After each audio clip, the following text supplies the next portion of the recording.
अस्सलाम वालेकुम प्यारे दोस्तों, पिछली वीडियो में मैंने आपको ये बताया था कि कैसे हजरत इब्राहीम अलैहिस्सलाम की पैदाइश गार पे हुई और आप 13 साल की उम्र में गार से निकलकर शहर दाखिल हुए। वहाँ आपका चचा आजर था। आजर का बुतों का कारोबार बहुत फैला हुआ था। इसके बेटे भी बुत फरोशी किया करते। हजरत इब्राहीम अलैहिस्सलाम गार से निकलकर शहर में गए और अपने चचा के पास पहुँचे। आजर ने आपको भी अपने बेटों के साथ बुत बेचने के लिए भेज दिया। हजरत इब्राहीम अलैहिस्सलाम ने बुतों के गले पे रस्सी बांधी और इन्हें घसीटते हुए ले गए, जिससे वो मिट्टी और कीचड़ में आलूदा हो गए। फिर आवाज लगाई, ऐ लोगो, आओ मुझसे बुत खरीदो जो बेजान है और कोई नफा और नुकसान नहीं पहुंचा सकते।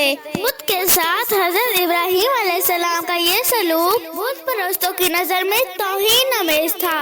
एक दिन आपने अपने चचा से पूछा, आप लकड़ी, मिट्टी और पत्थर के बुत बनाते हैं जो न नफा दे सकते हैं, ना नुकसान, ना बोल सकते हैं, ना सुन सकते हैं। आजर ने चौंक कर पूछा, क्या तुम हमारे खुदाओं के मुखालिफ हो?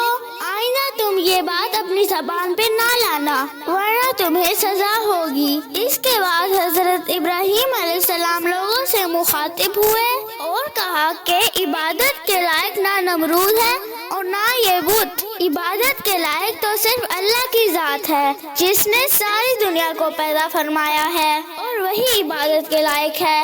हजरत इब्राहीम अलैहिस्सलाम का नाम और पैगाम तेजी से फैलने लगा। लोग इनकी बात को गौर से सुनने लगे। जब नमरूद तक ये खबर पहुंची तो उसने दरबार के लोगों से पूछा कि ये कौन नौजवान है जिसने हंगामा खड़ा किया हुआ है। दरबारी बोले, उसका नाम इब्राहीम है, वो आजर के घर में जवान हुआ है। नमरूद ने हुक्म दिया कि इसे फौरन मेरे सामने पेश किया जाए। फिर नमरूद ने आपसे पूछा कि तुम्हारा खुदा कौन है? आपने फरमाया, मेरा खुदा वो है जो जिंदगी और मौत देने की कुदरत रखता है। नमरूद ने कहा कि ये तो मैं भी कर सकता हूँ। उसने एक ऐसे मुजरिम को आजाद कर दिया जिसे मौत की सजा को हुक्म सुनाया जा चुका था और एक ऐसे आदमी को फांसी दे दी जिसका कोई जुर्म ना था। फिर कहने लगा, अब बोलो, मेरे खुदा होने पर तुम्हें क्या शक है? हजरत इब्राहीम अलैहिस्सलाम ने फरमाया कि अगर तू सच्चा है तो जिसको कत्ल किया है उसे वापस जिंदा करके दिखा। फरमाया, मेरा खुदा सूरज को मशरिक से तलू और मगरिब में गरूब करता है, तो उसे मगरिब से निकाल कर दिखा।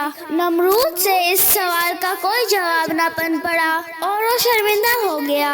आजर बोला, बादशाह सलामत, आप इब्राहीम को घर जाने की इजाजत दे दें। मैं इसे आपकी और बुतों की तौहीन करने से बाज रखने की जमानत देता हूँ। नमरूद ने कहा, मैं तुम्हारी खातिर इब्राहीम को माफ करता हूँ, लेकिन आइंदा अगर इसने कोई हंगामा खड़ा किया तो मैं इसे जिंदा जला दूंगा।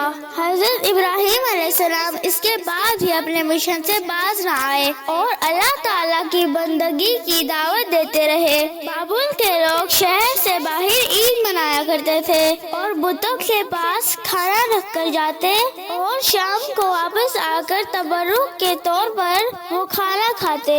एक मर्तबा वो ईद मनाने गए तो हजरत इब्राहीम अलैहिस्सलाम ने साथ जाने से इनकार कर दिया और उज़्र पेश किया कि वो बीमार हैं।